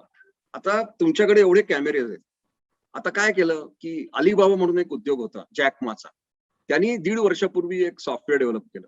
त्यांनी काय केलं, ह्या सीसीटीव्हीचे फ्रेम्स अनालिज करायचे व्हिडिओवर आणि त्याच्यावरनं कोविड लक्षणाचा जर माणूस तुम्हाला दिसला तर तिथल्या तिथं तो आयसोलेट होतो. हे तंत्रज्ञान कृत्रिम बुद्धिमत्ता वापरून त्यांनी चीन सरकारला दिलं. आता अशा पद्धतीचं जर आपण तंत्रज्ञान विकसित करू शकलो तर भारतामध्ये सुद्धा त्याची अनेक मोठ्या प्रमाणावर उपयुक्तता आहे. आणि आता तुम्ही साधा विचार करा की मी हे अनेक लोकांना सांगतो की आपल्या देशातल्या 2 समस्या आहेत, त्याच्यावर अजूनही आपल्याला उत्तर मिळालेलं नाही. एक म्हणजे कचऱ्याची समस्या. कुठेही गेलं की तुम्हाला कचरा असतो. आपण जर एक ड्रोन विकसित केलं आणि सर्व महापालिकांना दिलं, ते ड्रोन सर्वत्र उडत फिरत असेल आणि जिथं कचरा आहे त्याची जागा शोधून तो ते सर्व जो का अधिकारी आहे त्याला तो सांगेल की बाबा रे ह्या ठिकाणी कचरा आहे, तुम्ही याचा काढायचा काहीतरी करा, तर निदान तो कचरा कमी होऊ शकतो.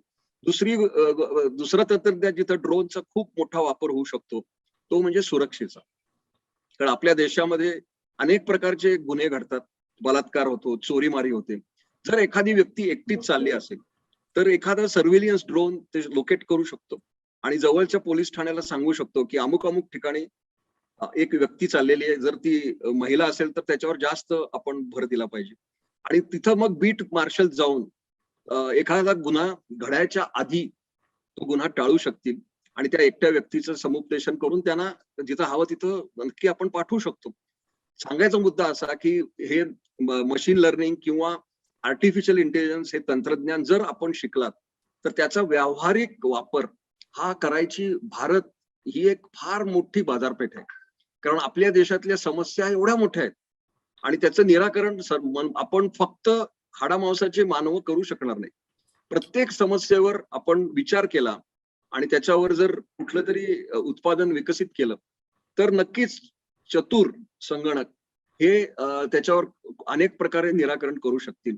आणि इथं आपल्याला AI, मशीन लर्निंग, अनालिटिक्स या सर्व तंत्रज्ञानाचा उपयोग होऊ शकतो. अनालिटिक्स किंवा पृथक्करण करणं हे एक अतिशय प्रभावी माध्यम संगणक तंत्रज्ञानाकडे आहे. कारण टेराबाईट मधला डेटा रोज तयार होतो. आता हा डेटा तुम्ही काय करणार, नुसतं ठेवणार का त्याच्यावरनं पॅटर्न्स तयार करणार?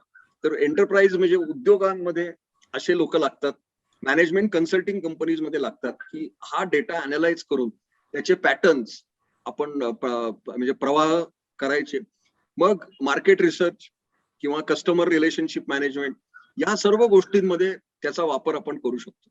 कारण आता मार्केटिंग हा शब्द आपण सर्रास वापरतो, पण 21व्या शतकातलं मार्केटिंग हे पण डिजिटल मार्केटिंग. आणि इथं आपण बघू शकतो, मी तुम्हाला फेसबुकचं उदाहरण देईन.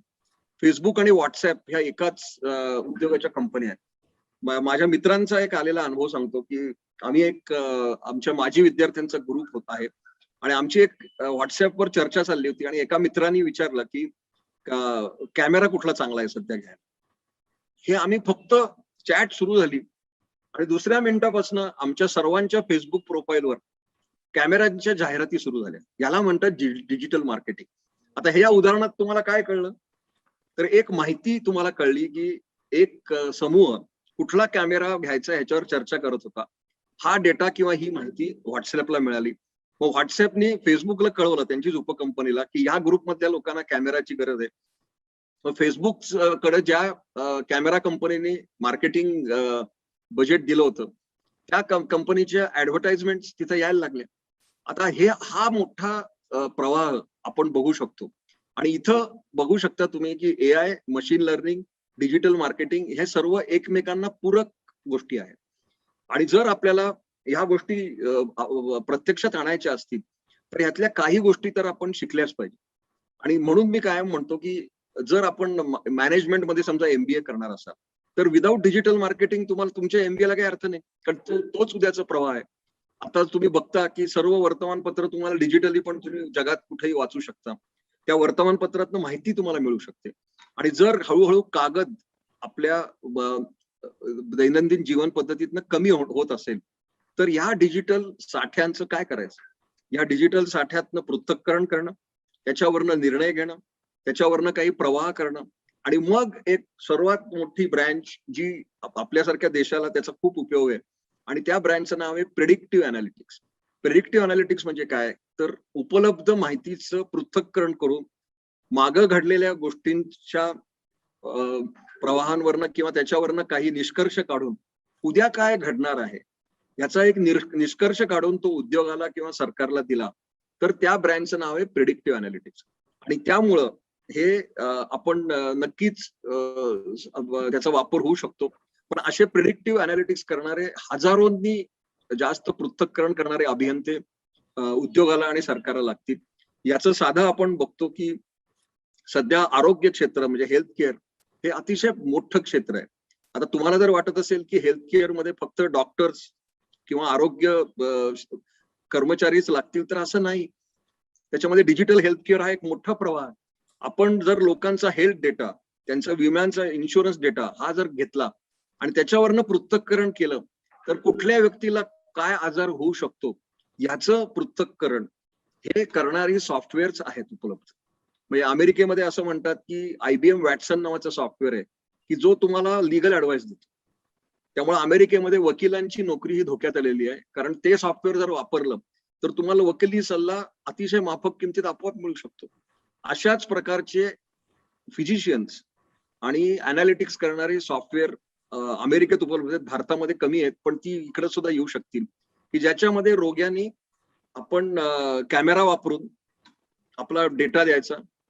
नंतर अशी अनेक मोठ्या प्रमाणात उपकरणं आहेत की ती अटॅचमेंट केली की तुम्हाला रक्त द्यायची गरज नाही. तुमच्या इतर आरोग्याच्या भागांवर किंवा आपल्या इतर अवयवांचा डेटा घेऊन ते त्याचा निर्णय घेऊ शकतात. मी असं एक उपकरण बघितलेलं आहे की ज्याच्यामध्ये ECG आपण बघतो, इलेक्ट्रोकार्डिओग्राम. ECG हे उपकरण पारंपरिक हॉस्पिटलमध्ये असतं आणि तुम्ही बघता ते बोटाला लावलं की मग तो ECG येतो. जो हार्ट पेशंट असतो त्याच्या दृष्टीनं ECG हे अतिशय महत्वाचं उपकरण आहे. पण तुम्हाला जर असं सांगितलं मी की हे ECG आता मोबाईल फोनवर आहे, एक मोबाईल ऍप आहे, त्या मोबाईल ऍप ते काय करतं की तुम्हाला सांगतं कॅमेरा ऑन करा आणि या ठिकाणी तुमचं बोट ठेवा आणि तुम्हाला 99.5% अचूक ECG हा मोबाईलवर तुमच्या मोबाईल नंबरवर मेसेज येतो. ह्या प्रकारची क्रांती ही विविध क्षेत्रात घडत चाललेली आहे आणि ती आता तुमच्या उंबऱ्याशी येऊन ठेपलेली आहे. असं हे मोठं डिजिटल क्रांतीपूर्व युग 21व्या शतकात आलेलं आहे आणि पुढे याची व्याप्ती ही विविध कारणांनी वाढत चाललेली आहे. आता ह्याच्यामधले काही निगेटिव्ह गोष्टी किंवा ह्याच्यातनं काही खाचखळगेपणा आहेत. ह्याच्यामध्ये सायबर गुन्हेगारी आहे. ह्याच्यामध्ये अजून एक प्रवाह आहे तो म्हणजे डिजिटल व्यसन होणं. लोक उपकरणांच्या आहारी जातात. सतत संगणक वापरणं किंवा सतत मोबाईल फोनवर असणं हेच त्यांचं जीवन बनतं. आता ह्या गोष्टी आज व्याख्यानाचा तो विषय नाही म्हणून मी त्याच्यावर फार बोलत नाही. पण ह्याच्यावर काम करणारे काउन्सिलर हे पण एक करिअर आहे. तुम्हाला माहितीये का की जे इंटरनेट डी अडिक्शन सेंटर्स आहे आता ही तुम्ही चालवू शकता. सांगायचा मुद्दा असा की एकदा तुम्ही IT ह्या ब्रँच मध्ये प्रवेश केला आणि जर तुम्ही ज्ञानप्राप्ती, कौशल्य प्राप्ती हे जर आपलं ध्येय ठेवलं आणि जगात काय चाललंय हे जर उघड्या डोळ्यांनी बघितलं आणि डोळे आणि कान हे दोन अवयव जर सतत वापरले तर तुम्हाला तुमचं करिअर हे आपोआप सापडेल. आणि शेवटी मी आधी बोललो होतो जपान ह्या विषयावर, पण तो गांभीर्याने घ्यायचा विषय आहे. कारण त्या देशामध्ये त्यांचं सरासरी आयुर्मान 75 आहे. आपल्या देशाचं सरासरी आयुर्मान 25च्या खाली आहे. आणि जपानी सरकारला भारतीय सरकारचं प्रेम असल्यामुळं त्यांच्याकडे व्हिसा किंवा हे असे रिस्ट्रिक्शन नाही आहेत, जी दुर्दैवाने Canada, north America, America, UK, ऑस्ट्रेलियामध्ये आहेत. प्रत्येकाला तिथं व्हिसा मिळेल त्याची गॅरंटी नाही, पण जपानमध्ये तुम्हाला मिळू शकतो. आणि जपान हा इतर देशांप्रमाणेच विकसित देश आहे. त्यामुळे सर्व विद्यार्थ्यांनी तिथं उच्च शिक्षण आणि करिअर करायचा अतिशय गांभीर्याने विचार करा. आणि जर IT मध्ये असाल तर तो अजून जास्त करा, कारण पूर्वी IT मध्ये लोक यायचे, कारण मला इंग्लंड अमेरिकेला जायला मिळेल या अपेक्षेने लोक यायचे. आता तिथं जायची संधी काही लोकांना मिळेल, पण सर्वांना मिळेल त्याची खात्री नाही. पण ती मिळायची जास्तीत जास्त शक्यता तुम्हाला जपानमध्ये आहे. तर भाषेचं शिक्षण घ्या आणि इतर सर्व सॉफ्ट स्किल, हार्ड स्किल्स मी सांगितली त्या गोष्टींचं तुम्ही गांभीर्याने विचार करा. आणि मला खात्री वाटते की उद्याचे यशस्वी संगणक व्यावसायिक हे पुढारीने आयोजित केलेल्या या एज्युदिशा चर्चासत्रामुळेच तयार होतील आणि त्याचं मी श्रेय तुम्हाला देईन. आता ऑलरेडी जवळजवळ आपण 50 मिनिटं बोललेलो आहोत. जर आपल्याकडे काही प्रश्न असतील तर ते मला सांगा. आता हे प्रश्न कसे येतील मला माहिती नाही, तुम्ही मॉडरेट कराल का चॅट बॉक्स मध्ये यायचे काय? चॅट बॉक्स मध्ये येतील सर ते. आतापर्यंत तरी नाहीये, एक पण नाहीये. कारण ते कसं आहे की आपल्याला झूम आहे, कारण इतर विद्यार्थ्यांना त्यांचं काय मला माहिती नाही. नाही ते डायरेक्ट कॉन्टॅक्ट करू शकत नाही. मग ते चॅटला कसे येतील ना, कारण ते जर अटेंडच करत नसतील झूमवर, मग त्यांना विचारायची संधी आहे का नाही मला माहिती नाही. नाही, विचारायची संधी नाही त्यांना. बरं, मग आता काय करायचं? मग केवळ तुम्ही प्रश्न विचारा मला, जर तुम्हाला त्यांच्या वतीने काही विचारायचं असेल. अच्छा, ठीक आहे. आपण या संदर्भात अतिशय उत्तम पद्धतीने सर माहिती दिलेली आहात की विषय आपला होता IT मधील संधी आणि आर्टिफिशियल इंटेलिजन्स डाटा अनालिसिस. या अनुषंगाने अतिशय विस्तृत विवेचन तुम्ही केलेलं आहात. सुरुवातीपासून या सगळ्या गोष्टी की IT हे कसलं क्षेत्र आहे, की आता जागतिक क्षेत्र आहे, सतत बदलणारे क्षेत्र आहे, खूप वेगानं बदल त्याच्यामध्ये होत आहे. या अनुषंगानं आपण खूप विस्तृत मार्गदर्शन केलं. पण सुरुवातीच्या कालखंडामध्ये ITचे 2 प्रवाह जे आपण सांगितले सर, एक जो डिजिटल प्रवाह की स्मार्टफोनच्या अनुषंगाने, याच्याविषयी थोडासा विचार अजून व्हायला हवा की आज ती काळाची गरज आहे. कारण ही ऑनलाईन एज्युकेशनवर या सिस्टीम मध्ये डिजिटल प्रवाहाला अधिक खूप महत्व येताना आज दिसतं.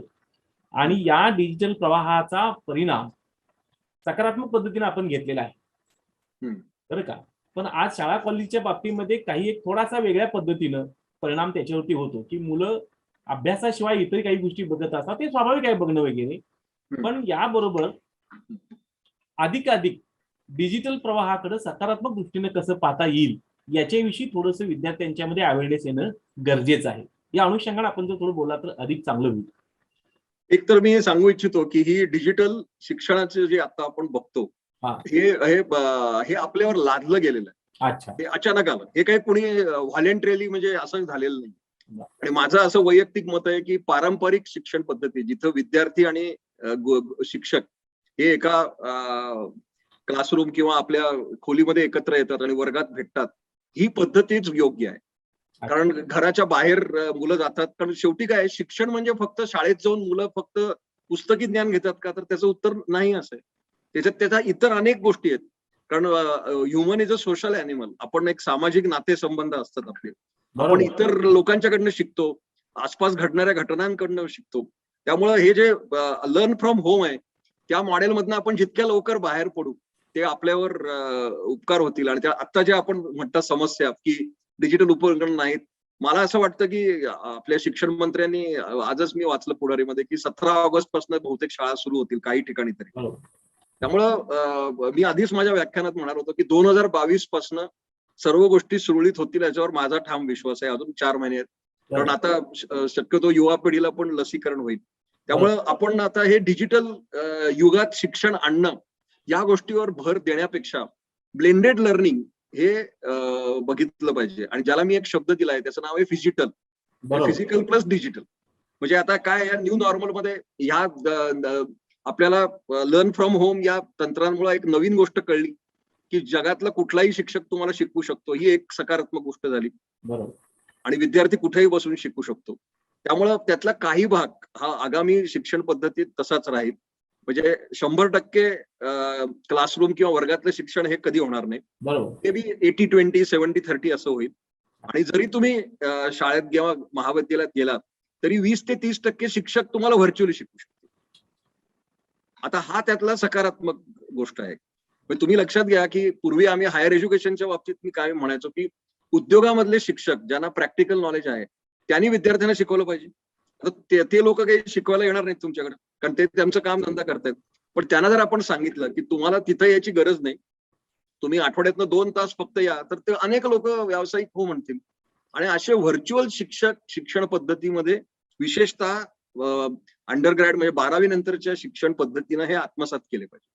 आणि त्या दृष्टीनं विद्यापीठ किंवा महाविद्यालयाचं स्थान जॉग्राफिक याला अर्थ नाही. पूर्वी असं म्हणत असत की माझं विद्यापीठ हे पुण्या, मुंबई, हैदराबाद पेक्षा लांब आहे. मग आता माझं कसं होईल, आमच्याकडे उद्योग नाही, इंडस्ट्री नाही. आता हे डिजिटल एज्युकेशन हे त्याच्यावरचं उत्तर आहे. तुम्हाला व्हर्च्युअल शिक्षक कुठनंही मिळू शकतील. तुम्ही फक्त बेसिक गोष्टी ठेवा. तर तुमचा मुद्दा जो होता की लोकांच्याकडे आता मला पण माहितीये की टॅब्स नाहीत, हार्डवेअर नाही, इंटरनेट नाही, हे सगळे प्रॉब्लेम्स आहेत. पण हे काही लगेच सॉल्व्ह होणारे प्रॉब्लेम नाहीयेत. त्यामुळे त्याच्यापेक्षा विद्यार्थ्यांना शाळेत कसं आणणं ह्याच्यावर फोकस करा. म्हणजे सगळ्या विद्यार्थ्यांना तुम्ही टॅब द्या आणि लॅपटॉप द्या, ह्या गोष्टीला 2 वर्ष लागतील. त्यापेक्षा 6 महिन्यात त्यांचं लसीकरण करा ना. अगदी बरोबर. तो प्रॅक्टिकल नाही का विचार? आता कोरोनाच्या पार्श्वभूमीवर तुम्ही म्हणता हा भाग वेगळा आहे. ताबडतोब लसीकरण करून या सगळ्या विद्यार्थ्यांना फेस टू फेस इंटरॅक्शनच्या या सगळ्या ऑफलाईन शिक्षणाच्या प्रवाहामध्ये आणणं ही गोष्ट काळाची गरज आहे. पण आता असा एक विचार या कोरोनाच्या कालखंडामध्ये विशेष करून तर दुसऱ्या लाटेनंतर निर्माण झालेला आहे की बहुशः आयटी क्षेत्रातल्या कंपन्यांविषयी आपण सांगितलं की या आयटी क्षेत्रातल्या कंपन्यांमध्ये आता work from home he system या कोरोनानं दिली आणि आपण ती स्वीकारलेली आहे. आणि मग यामुळं आता असं झालेलं आहे की या सगळ्या ज्या आयटी क्षेत्रातल्या कंपन्या आहेत तर यांचं काही कंपन्यांचं असं म्हणणं आहे की 40 ते 50% जॉब हे वर्क फ्रॉम होम या पद्धतीचे असतील. आणि त्यामुळं ही जी आताची एज्युकेशन सिस्टीम जी आहे ती education system work from home oriented learning असावी या पद्धतीनं काही लोक इकडे पाहतायत. ते मी स्पष्ट सांगतो तुम्हाला की आयटी उद्योगांनी वर्क फ्रॉम होम केलं त्याच्यात त्यांची वेगळी कारण आहेत. त्यांची कॉस्ट कमी होते. पण सर्व उद्योग तसं करणार नाहीत. आणि तो ऍक्च्युअली सांगली, कोल्हापूर किंवा या भागातले जे ग्रामीण विद्यार्थी आहेत त्यांच्या दृष्टीने ही चांगली गोष्ट आहे ना. त्यांना पुण्या, मुंबईत जाऊन राहायची गरज नाही. तुम्ही जिथं आहात तिथंच काम करा. मग ही गोष्ट त्यातली सकारात्मक आहे ना. मला तेच विचारायचं की तुम्ही या घटनेकडे कसं पाहता? एक संगणक ही घटना तर घडलेली आहे. त्याच्यात पॉझिटिव्ह आणि निगेटिव्ह आहेत. म्हणजे खूप पूर्वी मी तुम्हाला सांगतो की मला 14 वर्षापूर्वी अमर्त्य सेन मुंबईत भेटले. आणि अमर्त्य सेन तुम्हाला माहिती आहेत, नोबेल आणि भारतरत्न. त्यावेळेला त्यांची आमची चर्चा सुरू होती की आणि त्यांनी मला सांगितलं की मी इंग्लंडमध्ये राहतो आणि मी अशा खड्यात राहतो की जिथं फक्त 2000 लोक आहेत आणि मी लंडनला मला काम असलं की येतो. तर त्याने आम्हाला विचारलं होतं की ते आयटी कॉन्फरन्ससाठी आले होते की तुम्ही विद्यार्थी ग्रामीण भागातले घेता, मग त्यांना शिक्षण द्यायला तुम्ही शहरात आणता, मग रोजगार पण शहरात ठेवता, तर तुम्ही जो माणूस तिथं आहे तिथं त्याला तुम्ही नोकरी का देत नाही, हा त्यांचा विचार होता. तुमचा जन्म समजा ज्या भागात झाला त्याच ठिकाणी तुम्हाला शिक्षण मिळालं पाहिजे आणि त्याच ठिकाणी तुम्हाला नोकरी पण मिळाली पाहिजे. आता ते जे त्यांचं म्हणणं होतं ते आता कोरोनामुळे सत्य झालं. आता तुम्ही वर्क फ्रॉम होम म्हणता, तर माझं होम कॅन बी एनिवेअर. आता तुम्ही लक्षात घ्या की खेड्यात राहणारा जर हुशार विद्यार्थी आहे आणि त्याला आयटी कंपनीने करिअर दिलं आणि त्याने सांगितलं हे 100% वर्क फ्रॉम होम नाहीये, मी आत्ताच सांगतो, कारण इनिशियल ओरिएंटेशन, टीम मिटिंग्स आणि यासाठी काही वेळेला तुम्हाला कंपनीत जायला लागेल. पण तुम्ही आपलं असं समजूया की घटकाभर 70% वर्क फ्रॉम होम केलं आणि 30% फिजिकल झालं, तर तुम्ही आहात तिथंच काम करू शकता. ही किती चांगली गोष्ट आहे. विद्यार्थी त्यांच्या पालकांबरोबर राहू शकतील. आणि तिथं कसं आहे की हे 24 तास काम नसतं. तुम्ही एक साधं एक प्रातिनिधिक उदाहरण घ्या. एका शेतकऱ्याचा मुलगा आहे, तो आयटी इंजिनियर झाला, तो 12 तास काम करतो, 3 तास शेतीचं पण काम करू शकेल ना. बरोबर, अगदी बरोबर. तो काही 24 तास हे करू शकत नाही. आई वडिलांबरोबर राहील. आता ह्या सगळ्या सकारात्मक गोष्टी आहेत. कारण नाहीतर हा मुलगा पुण्यात आला असता, मग त्याचे सगळे बेसिक प्रश्न सुरू झाले असते की मग आता त्याला घर शोधायला लागेल, मग त्याची कॉस्ट ऑफ लिव्हिंग वाढते, मग त्याच्या घरच्या शेतीकडे कोणी बघायला लागत नाही. आणि ह्याच्यात तुम्हाला अजून एक फायदा सांगतो की विशेषतः जर ते मुलाच्या ऐवजी मुलगी असेल तर अजून चांगलं. मग तिची सुरक्षा, मग तिच्या आई वडिलांची कल्पना येते की ती एकटी कशी राहणार जाऊन. बरोबर. ग्रामीण भागात अजूनही ती प्रथा आहे, समज आहेच. नाही ग्रामीण नाही, पण आपण उदाहरणं बघतो. मुलींवर अत्याचार होतात. हा ते आहे. अनेक पालकांना ती भीती असते की हिला एकटी कसं पाठवायचं. बरोबर. आता जर हे वर्क फ्रॉम होम झालं तर काहीच प्रॉब्लेम नाही. तू घरी बस आणि काम कर कुठल्याही कंपनीचं. म्हणजे तुम्ही सकारात्मक दृष्टीने पाहता याच्याकडे. सकारात नक्कीच आहे ही गोष्ट सांगा. चांगली गोष्ट फक्त ते 100% नाही आहे मी अजून सांगतो. अच्छा, अगदी बरोबर. 100% नाही होणार. अच्छा. आणि हे वर्क फ्रॉम होम मॉडेल शालेय शिक्षण पद्धतीतनं जितक्या लवकर जाईल तितकं चांगलं आहे. अच्छा. कारण माझं वैयक्तिक मत आहे की SSC पर्यंत पारंपरिक शिक्षण पद्धतीच पाहिजे. विद्यार्थी हे शाळेत गेलेच पाहिजेत. तिथं तुम्ही व्हर्च्युअल लेक्चर्स घ्या, पण विद्यार्थ्यांना घरी बसून शिक्षण करायच्या भानगडीत पडू नका. त्याचं समायोजन होण्यासाठी व्हर्च्युअल याच्याही पेक्षा फेस टू फेस शिक्षण घेणं तो ऑफलाईन तुम्ही मध्ये. असं म्हणू शकता की 8 तासाच्या पैकी 2 तास व्हर्च्युअल आहेत, तुम्ही लॅबमध्ये बसून शिका.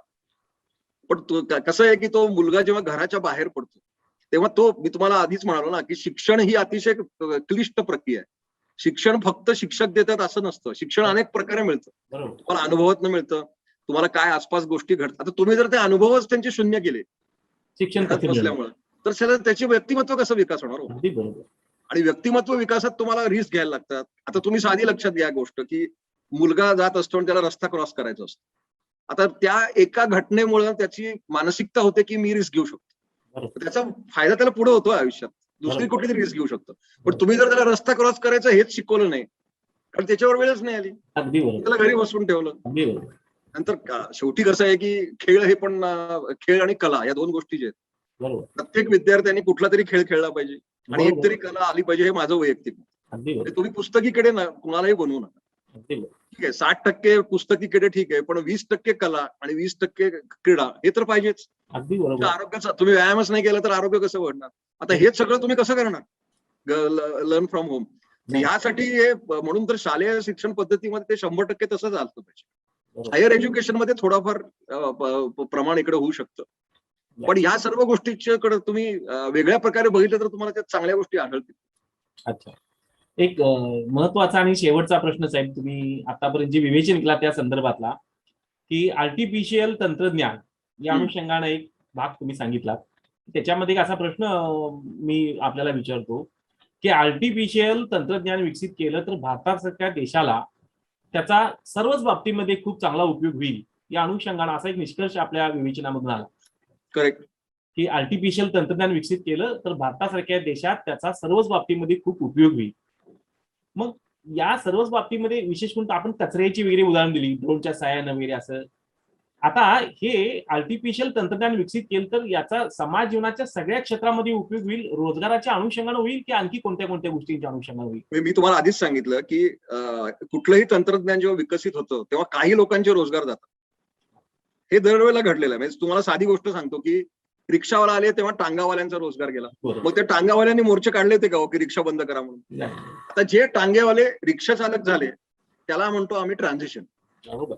आणि हे ट्रान्झिशन करायला लागतं की तुम्ही नवीन तंत्रज्ञान येतं तेव्हा काही रोजगार जातात. तुम्ही ती गोष्ट शिका. आणि कायम मी सर्व IT विद्यार्थ्यांना आणि उद्योजकांना पण सांगतो की तुम्ही तंत्रज्ञान शिकलात हा एक भाग झाला. तुम्ही समस्येचं निराकरण करणं हा तुमचा फोकस पाहिजे. आणि त्या दृष्टीनं भारत देश हा तुम्ही जन्माला आलात हा अतिशय तुमचा फायदा आहे, कारण इथं इतक्या समस्या आहेत. आता तुम्ही कोल्हापूरला पुराची समस्या. आता तुम्ही जर एखाद्या विद्यार्थ्यांनी विचार करून आता त्याच्यात डोमेन नॉलेज लागतं, तुम्ही वॉटर स्पेशालिस्टची हे करा आणि तुम्ही जर पुराचं प्रेडिक्शन केलं. पूर्वी कसं व्हायचं की ज्योतिषी निष्कर्ष काढून तुम्हाला भविष्य काय घडणार सांगते. आता हे सायबर ज्योतिषी तयार करत नाही. आणि इथं तुम्हाला AI मशीन लर्निंग या गोष्टींचा आता म्हणजे तुम्ही जर सर्व रेन डेटा सर्व प्रकारचा एकत्र केला. आता काय होतं की आपल्याकडे डेटा एकत्र होतो पण त्याच्यावर डिसिजन्स घेत निर्णय होत नाहीत. आणि ही माझ्या दृष्टीनं स्टार्टअप आणि IT उद्योजकांना संधी आहे की तुम्ही हा डेटा घ्या, सरकारबरोबर भागीदारी करा. पण अनेक सरकारांनी AI साठी बजेटमध्ये प्रोव्हिजन केले. सर्व म्हणजे केंद्र सरकारने पण केलंय, राज्य सरकारला पण माहिती आहे की या तंत्रज्ञानाचा उपयोग खूप होतो. फक्त माझं वैयक्तिक मत आहे की सरकारने 100% गोष्टी करावर भर द्यायचं कामात. कोलॅबोरेटिव्ह म्हणजे भागीदारी तत्वावर झालं पाहिजे. आता एखाद्या विद्यार्थ्याला किंवा एखाद्या उद्योगाला जर ही आयडिया, तर मी तुम्हाला नॅनो गणेश नावाच्या उद्योगाचं उदाहरण दिलं. त्या उद्योगाने काय केलं की पंप बंद करायला SMS च्या माध्यमातून तुम्ही करू शकला. हे तंत्रज्ञान त्यांनी 8 वर्षापूर्वी विकसित. आणि आता हे गोष्ट झाली की तुमची वीज वाचते. बरोबर. म्हणजे रात्री आपोआप हे लागतं. आता ह्याच्यावर अजून एका उद्योगाने सेन्सर बेस्ड मॉडेल तयार केलं, इलेक्ट्रॉनिक सेन्सर बेस्ड. म्हणजे हे मी बघितलंय रेसिडेन्शियल सोसायटीज मध्ये, की तिथं कसं असतं की पाणी साठवलं जातं खालच्या मजल्यावर आणि मग ते पंपाने वर नेलं जातं. आता बरेच वेळा काय होतं की वरचं पाणी ओव्हरफ्लो होतं आणि ते वाया जातं आणि इलेक्ट्रिसिटी पण वाया जातं. तर या सेन्सरमुळे काय होतं की जेव्हा ती टाकी भरते तेव्हा तो पंप आपोआप बंद होतो. आणि मग त्यामुळे काय होतं की ते पाणी पण वाया जात नाही आणि ऊर्जेचं पण बचत होते. आता इथं तुम्ही बघाल की इथं थोडंसं डिसिजन मेकिंग आलं, म्हणजे तो पंप बंद करायचं तंत्रज्ञान त्या सेन्सरला कळलं ना की आता आपण बंद करायचंय. याला म्हणतात निर्णय घेणं, आर्टिफिशियल इंटेलिजन्स. फक्त ह्याचा दैनंदिन युगात उपयोग झाला पाहिजे. शेतीच्या बाबतीमध्ये सुद्धा हा इव्हेंट खूप उपयोगी आणि वरदान ठरलेला आहे. बऱ्याच वेळेला शेतकऱ्यांना 2-2, 3-3 किलोमीटर अंतरावरती त्याची पाईपलाईन असते आणि तो घरात बसून आपल्या मोबाईल संचवरती त्या मोटरला तो कंट्रोलिंग करू शकतो. पाणी करू शकतो. आणि ह्याच्यामध्ये जर एआय आलं किंवा जर डिसिजन मेकिंग आलं तर त्याला मोबाईलची गरज नाही, तो पंप आपोआपच बंद होईल. आता इथं एक IoT म्हणून एक तंत्रज्ञान आहे, इंटरनेट ऑफ थिंग्स, की अशा चिप्स या फिजिकल यंत्रामध्येच बसवायच्या की जे स्वतःच निर्णय घेतील की आता मी बंद होणार. आलेलं आहे. त्या फुटबॉलवरती पाणी नसेल तर ऑटोमॅटिकली ते बंद होतं. आलेलं आहे. आता हे मोठं तंत्रज्ञान आहे. आता या सर्व गोष्टींचा भारतामध्ये केवढा ऍप्लिकेशन आहे त्याला. आणि जो शेतकरी समजा 100 रुपयाची मोटर विकत घेऊ शकतो, तो 10 रुपये अजून खर्च करून या डिव्हाइसेस बसू शकतो आणि ते झालं तर त्याचं आयुष्य नाही का सुखकर होणार. धन्यवाद साहेब. अतिशय उत्तम पद्धतीने आपण जवळ 1 तास आम्हाला मार्गदर्शन केलात. सुरुवातीलाच आपल्या विवेचनामध्ये एक महत्वाचा मुद्दा किंवा एक सुभाषितच आपण वापरलात की आयुष्यात आयतीत राहायचं असेल तर आयतीत करिअर करा. खूप छान सांगितलं आणि तिथूनच आमच्या सगळ्या विद्यार्थ्यांना एक मोटिवेशन पर अशा पद्धतीने एक सुरुवातीला संदेश आपण दिला.